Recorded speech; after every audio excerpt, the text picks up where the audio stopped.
শ্রী শ্রী সারদামা বলেছেন, সংসারটাকে যেন একটা দীর্ঘ স্বপ্ন বলে জানবে।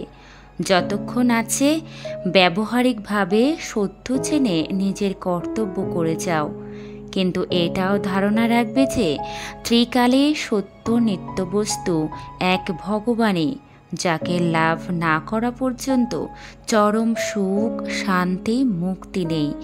এমন দুর্লভ মানব জীবন পেয়ে, এমন সুবিধা পেয়ে তাকে পাবার চেষ্টা না করলে সকলই বৃথা। নিজের মনের মধ্যে যতক্ষণ সংসার আছে, বিষয় বাসনা আসক্তি আছে, ততক্ষণ বাইরে ত্যাগ করলে বিশেষ লাভ নেই। বাইরে ত্যাগ করে যেখানেই পালাও, বনে পর্বত গুহায়, সংসার সঙ্গে সঙ্গে যাবে, কোনো না কোনো রকমে তোমায় ছলনা করবে ও নূতন নূতন বন্ধনে ফেলবে। গৃহী হও বা সাধুই হও, আদর্শের প্রতি সর্বদা লক্ষ্য না থাকলে, আদর্শকে দৃঢ় মুষ্টিতে এঁটে ধরে না থাকলে পতন অনিবার্য। কেউই তোমাকে রক্ষা করতে পারবে না। সর্বদা সজাগ থাকবে, নিজের মনকে কখনো বিশ্বাস করবে না। হাজার উচ্চ অবস্থা লাভ করলেও নিজেকে জিতেন্দ্রিয় মনে করবে না, কারণ তখনও পতন হতে পারে। পাপ সূক্ষ্মভাবে কখনো ধর্মের রূপ ধরে, কখনো দয়ার রূপ ধরে, কখনো বন্ধুর রূপ ধরে তোমায় ভুলিয়ে বশ করবার চেষ্টা করবে। কখন নিজেকে হারিয়ে ফেলবে বুঝতে পারবে না। যখন বুঝতে পারবে তখন হয়তো ফেরা অসাধ্য হবে। বরং বিবাহ করে গৃহস্থ হওয়া ভালো, কারণ এও একটি আশ্রম, আত্মার উন্নতি সাধনের একটা পথ।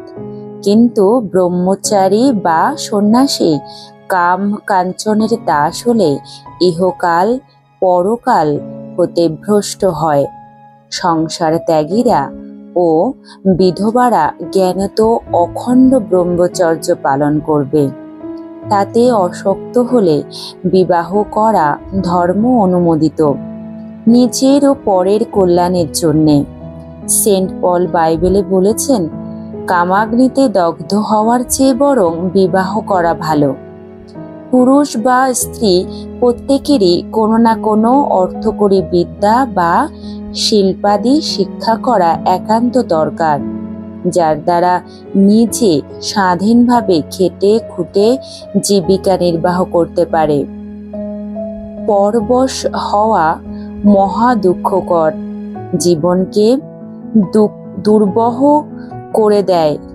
ধর্মকর্ম করা তো দূরের কথা, গুরুদত্ত মন্ত্রের আপ্রাণ সাধনা ও গুরুর উপদেশ জীবনে পালন করার প্রযত্নই যথার্থ গুরুদক্ষিণা, তার প্রীতি লাভের ও নিজের সিদ্ধি লাভের শ্রেষ্ঠ উপায়। পিতা সন্তানের কাছে, গুরু শিষ্যের কাছে পরাজয় ইচ্ছা করেন। সন্তান ও শিষ্য তাদের চেয়েও বড় হোক, এই তারা চান। ভগবানই গুরুর গুরু, পরম গুরু। তিনি যন্ত্রী, মানুষ গুরু তার যন্ত্রস্বরূপ, যার মধ্য দিয়ে তার শক্তি শিষ্যে সঞ্চারিত হয়। সদ্গুরু মন্ত্র দীক্ষার মধ্যে দিয়ে শিষ্যকে তার সাধনালব্ধ পরম গুহ্য তত্ত্ব দান করেন। তাকে ব্যবহারিক বুদ্ধির মাপকাঠি দিয়ে বিচার করতে বা যাচাতে যাবে না। তা করতে গেলে হীরার দাম বেগুনওয়ালা যেমন নশের বেগুনের উপর একটিও দিতে চায়নি, তাই করা হবে। এইসব তর্ক বিচারের বস্তু নয়, গুহ্য ব্যাপার, সহজে বোঝা যায় না। গুরু উপদেশে বিশ্বাস করে সাধন ভজন করলে তবে হৃদয়ঙ্গম করা যায়। পর্দার পর পর্দা খুলে যায়।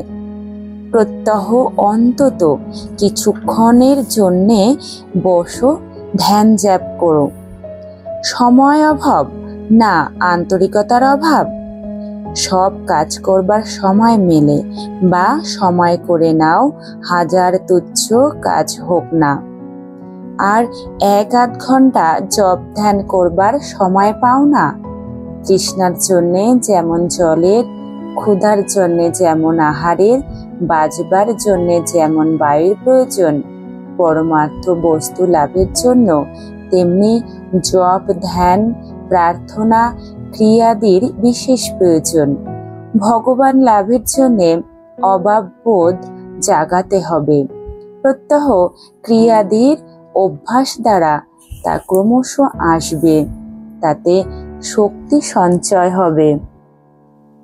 অনেকে দীক্ষার পর গুরুকে বলে, বাবা আমরা কিছুই করতে পারবো না, এখন হতে আপনার উপর সব ভার দিয়ে আমি খালাস। এ কেবল ফাঁকি দেবার, কিছু না করবার মতলব। ধর্ম লাভ কি এতই সহজ, সস্তার জিনিস? যেমন ভাব তেমন লাভ। মুখে বললেই কি আর ভার দেওয়া হলো? সে অনেক সাধনা সাপেক্ষ।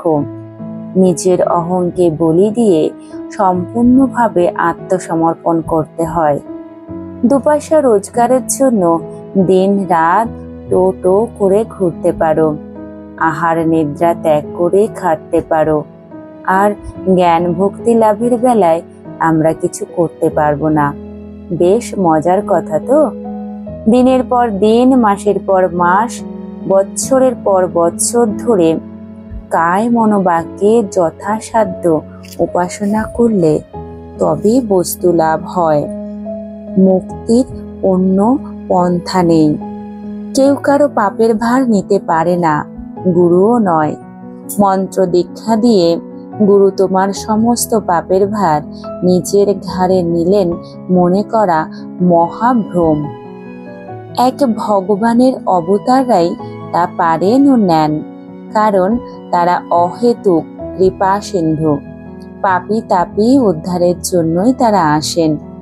ভগবানকে কোনো পাপ স্পর্শ করতে পারে না, তবুও তিনি দেহ ধারণ করেন বলে সেগুলো তাকে রোগ রূপে আশ্রয় করে দুঃখ ভোগ করায়। কৃত পাপের প্রায়শ্চিত্ত কেবলমাত্র অন্তর হতে তীব্র অনুতাপ দ্বারা এবং পাপ কর্ম ত্যাগ করে সাধু জীবনযাপন দ্বারাই সিদ্ধ হয়। জ্ঞানাগ্নি সমস্ত পাপ ভস্ম করে। ধর্মকে সকলেই বেওয়ারিশ মাল মনে করে। শাস্ত্রাদি চর্চা না করে, সাধন ভোজন কিছু না করে ধর্ম বিষয়ে মত বা বিধান দিতে সকলেই অগ্রসর হয়। নিজেকে এক্সপার্ট বা সব জানতা মনে করে। যে কোনো একটা অপরা বিদ্যা আয়ত্ত করতে হলে কত বৎসর ধরে বিদ্বান শিক্ষকের কাছে শিখতে হয়, আর পরাবিদ্যা লাভ করতে ধর্মের সূক্ষ্মাতি সূক্ষ্ম তত্ত্ব জীবনে প্রতিফলিত করতে বহু আয়াসসাধ্য শিক্ষা দীক্ষার দরকার হয় না মনে করা বাতুলতা মাত্র। আজ এই পর্যন্ত। মাকে সশ্রদ্ধ প্রণাম জানিয়ে আজকের মতো সমাপ্ত করছি। পরবর্তী ভিডিওতে মায়ের কথাগুলো শুনবার জন্য অবশ্যই আমার চ্যানেলটিকে সাবস্ক্রাইব করুন এবং অন্যান্য ভক্তদের মধ্যে শেয়ার করে দিন, এবং কমেন্ট করে অবশ্যই জানান আপনাদের কেমন লেগেছে। মায়ের আশীর্বাদ সকল ভক্তবৃন্দের উপর বর্ষিত হোক, এই প্রার্থনা ও কামনা করি। ভালো থাকবেন, সুস্থ থাকবেন। নমস্কার।